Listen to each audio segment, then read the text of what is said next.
How's it going, everybody? My name is Liam and welcome back to the Liam's Plants channel. Today we're going to be going over another plant spotlight, another one of my absolute favorite plants to grow. This guy in front of me is part of the Ficus family. It is a tree technically. This is the rubber tree Tineke. It is a variegated rubber tree. So me and the rubber tree have had a pretty smooth and relaxing journey together for the most part. This plant has been pretty problem-free, which is great. I always love a nice problem-free plant. So out in nature, these guys grow absolutely monstrous, enormous, entire tree sized. You will see rubber trees out in Florida, out in Hawaii, that are absolutely monstrous. I think they can even be slightly invasive there, so a lot of people do not plant rubber trees outside. However, they do make an absolutely gorgeous statement piece in an indoor setting just based on this nice foliage,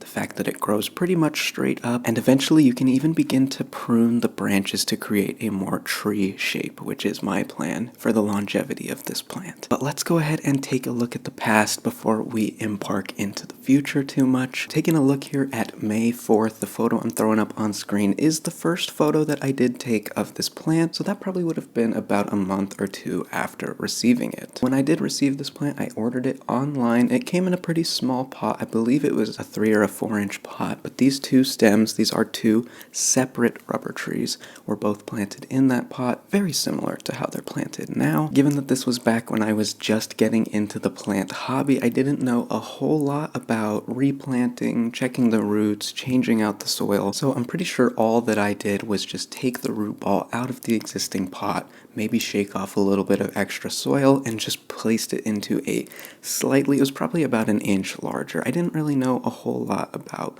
waiting for plants to acclimate or increasing their pot size, but this guy didn't really seem to have any problems. He didn't mind at all. So 2 months into the future here, at August 1st, this plant was growing fantastically. It did not experience any shock from me changing its environment, from it getting shipped to me, and it was just growing like crazy, putting out larger and larger leaves. The internodal spacing, which is the spacing between the leaves, between the nodes, was also getting smaller and smaller, which is what you want. That means the plant is getting adequate light. It's not growing into an environment where it can reach for more light. It is getting adequate light, so it's just throwing out leaves to capture all of that light. Those are the only two pictures I have of the plant. We are now 2 months from that last photo, in October, looking at this guy, and he's continuing to grow. He's been putting out some nice, beautiful, slightly even red leaves. I don't know if this picks up well on the camera here, but when the white parts of the leaf actually get enough sun, they sort of start to tan into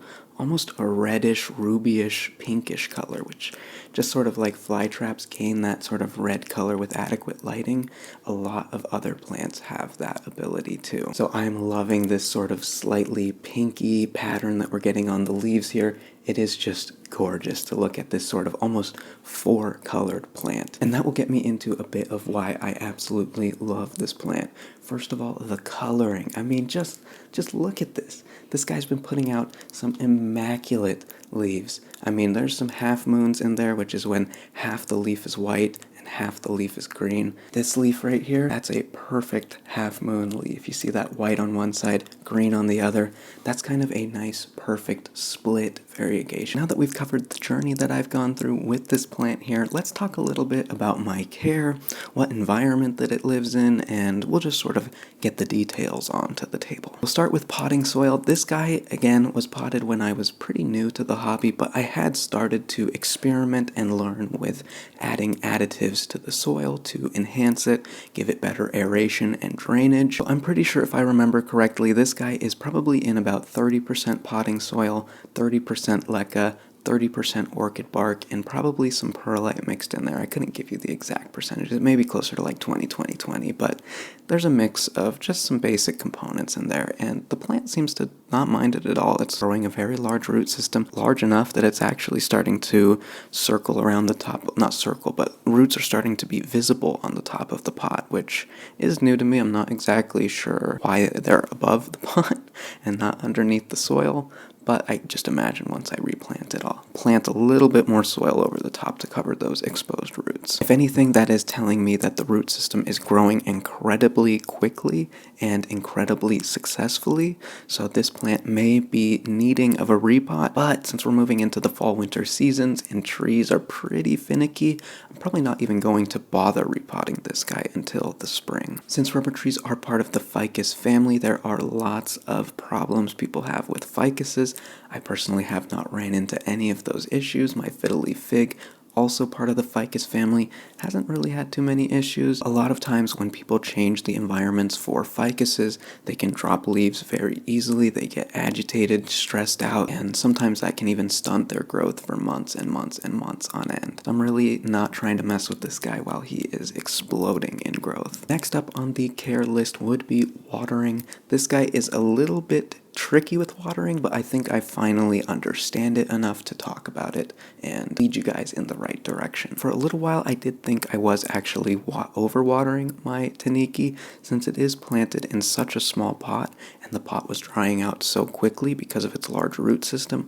I was watering this plant whenever the pot felt light, but I think that was too frequently. So what I've learned to be the best method for watering for this guy is actually to go by the leaves. This is what I've started doing for a lot of my plants. Just wait for the plant to tell you that it needs water. Now you do kind of have to understand what those signs are.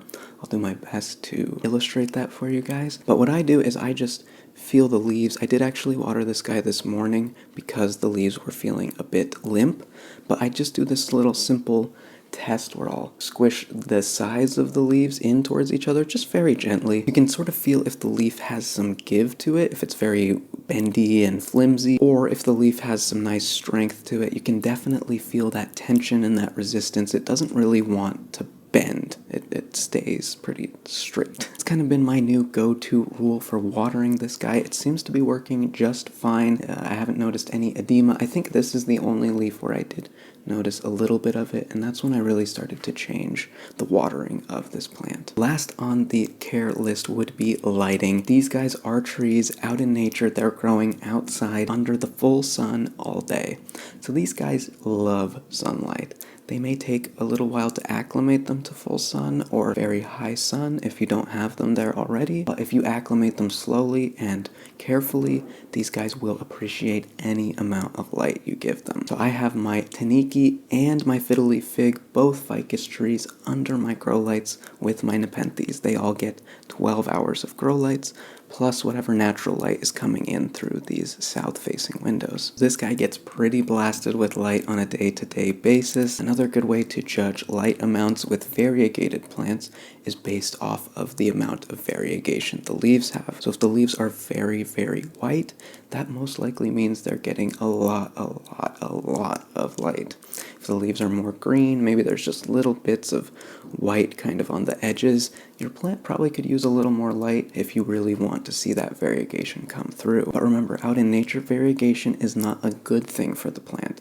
That means that part of the leaf cannot absorb light. So if it's not getting enough light, it's probably not going to produce parts of the leaf that can't absorb any light, if that kind of makes sense. So it's sort of reverting back to being fully green so that it can absorb as much light as possible. With variegated plants, you really do get that perfect blend, that perfect mix of light is what you're aiming for. Not too much that it goes full white, you're getting no light absorption on the leaves, but you don't want it to be all the way green to where there's no variegation left and the plant's fully reverted. I'm not sure how stable variegation is in the rubber tree. Some plants are very stable, like the Monstera Thai constellation. I don't want to over confuse anybody, but the variegation can depend on lighting for most variegated plants. Even under the 12 hours of grow lights and southern facing window sun, this guy is not giving me too much white to the point where I'm like, it needs less light, it needs less light. So if anything, this guy could probably use a little more light to get those perfect, beautiful half-moon leaves. But I'm really rambling. Let's try to wrap this one up a little bit here. So these guys do grow very tall. I did want to talk a little bit about pruning, something I have zero experience with, but kind of understand the concept of. As I'm slowly starting to watch this guy get taller and taller and taller,